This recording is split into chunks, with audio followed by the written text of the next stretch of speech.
Good morning, guys. Hope you are all doing well today. It's a little cold. Hope it's warm where you are. I live in an older house, so we have wooden floors. The floors stay cold. We don't have central air or heat. We have to use like individual room heaters. So I didn't get a chance to warm up my office before I came in here to do these. I'm a little cold. Okay, so let's see. Today it is December 18th. We are still in week 51. We are on day 353. We will be reading out of a brand new book today, the actual whole book. It's Habakkuk, I believe is how it's pronounced. Chapter 1, verse 1 through to chapter 3 to verse 19 is the entire book. This particular book questions God's justice, then trusts his plan. So I'm going to go ahead and just jump right in, guys. All right. The oracle that Habakkuk, the prophet, received. How long, O Lord, must I call for help, but you do not listen? Or cry out to you violence, but you do not save? Why do you make me look at injustice? Why do you tolerate wrong? Destruction and violence are before me. There is strife and conflict abounds. Therefore, the law is paralyzed and justice never prevails. How many of you guys feel that way? I know I do. The wicked hem in the righteous so that justice is perverted. Look at the nations and watch and be utterly amazed. For I am going to do something in your days that you would not believe, even if you were told. I am raising up the Babylonians, the ruthless and impetuous people who sweep across the whole earth to seize dwelling places not their own. They are feared and dreaded people. They are a feared and dreaded people. They are a law to themselves and promote their own honor. Their horses are swifter than leopards, fiercer than wolves at dusk. Their cavalry gallops headlong. Their horsemen come from afar. They fly like a vulture swooping to devour. They all come bent on violence. Their hordes advance like a desert wind and gather prisoners like sand. They deride kings and scoff at rulers. They laugh at all fortified cities. They build earthen ramps and capture them. Then they sweep past like the wind and go on. Guilty men whose own strength is their God. O Lord, are you not from everlasting? My God, my Holy One, we will not die. O Lord, you have appointed them to execute judgment. O Rock, you have ordained them to punish. Your eyes are too pure to look on evil. You cannot tolerate wrong. When they do tolerate, when then do you tolerate the treacherous? Why are you silent while the wicked swallow up those more righteous than themselves? You have made men like fish in the sea, like sea creatures that have no ruler. The wicked foe pulls all of them up with hooks. He catches them in his net.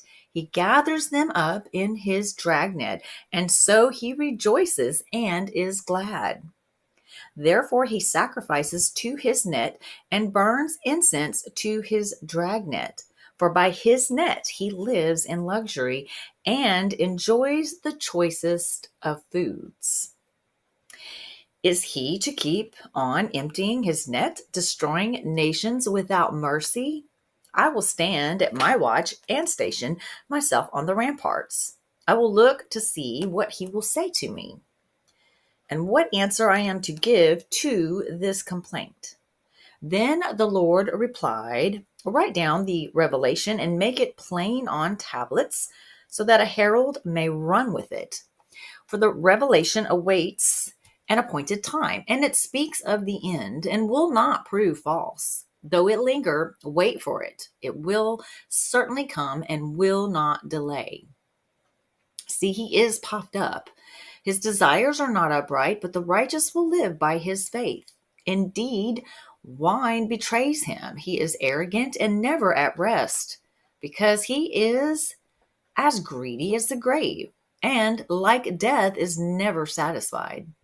He gathers to himself all the nations and takes captive all the peoples. Will not all of them taunt him with ridicule and scorn, saying, "Woe to him who piles up stolen goods and makes himself wealthy by extortion"? How long must this go on? Will not your debtors suddenly arise? Will they not wake up and make you tremble? Then you will become their victim, because you have plundered many nations. The peoples who are left will plunder you.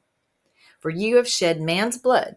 You have destroyed lands and cities and everyone in them. Woe to him who builds his realm by unjust gain, to set his nest on high, to escape the clutches of ruin.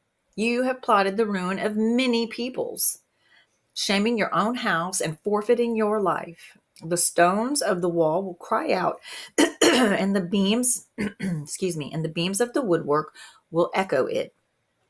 Woe to him who builds a city with bloodshed and establishes a town by crime.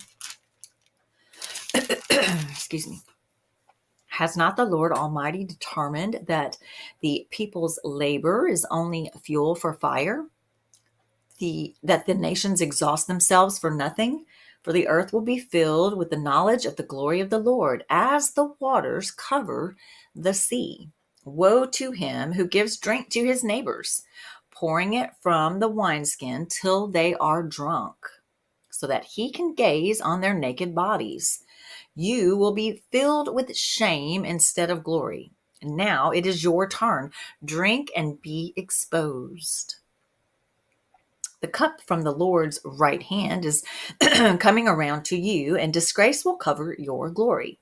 The violence you have done to Lebanon will overwhelm you, and your destruction of animals will terrify you. For you have shed man's blood and have destroyed lands and cities and everyone in them. Oh, of what value is an idol, since a man has carved it, or an image that teaches lies? For he who makes it trusts in his own creation. He makes idols that cannot speak. Woe to him who says to wood, "Come to life," or to lifeless stone, "Wake up." Can it give guidance? It is covered with gold and silver. There is no breath in it. But the Lord is in his holy temple. Let all the earth be silent before him. A prayer of Habakkuk, the prophet, on Shigionoth. Lord, I have heard of your fame. I stand in awe of your deeds. O Lord, renew them in your day. In our time, make them known. In wrath, remember mercy. God came from Teman, the Holy One from Mount Paran, Selah. His glory covered the heavens, and his praise filled the earth. His splendor was like the sunrise. Rays flashed from his hand where his power was hidden. Plague went before him. Pestilence followed his steps.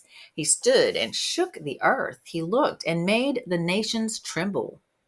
The ancient mountains crumbled and the age-old hills collapsed. His ways are eternal. I saw the tents of Cushan in distress, the dwellings of Midian in anguish. Were you angry with the rivers, O Lord? Was your wrath against the streams? Did you rage against the sea when you rode with your horses and your victorious chariots? You uncovered your bow, you called for many arrows, Selah. You split the earth with rivers, the mountains saw you and writhed. Torrents of water swept by, the deep roared and lifted its waves on high.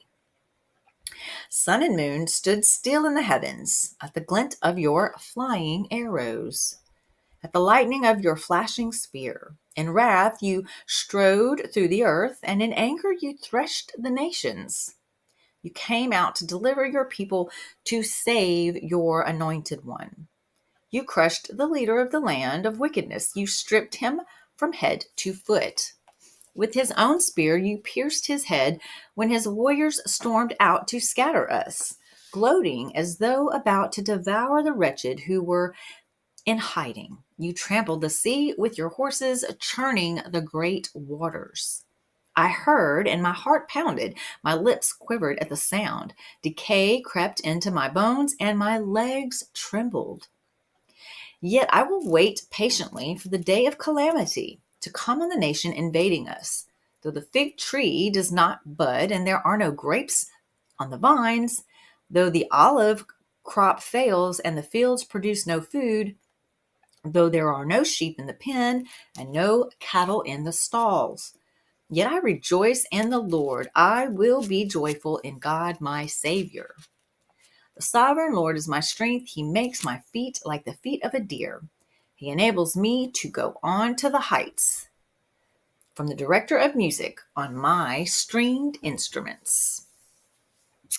All right, now we're going to move on to, the book of Revelation.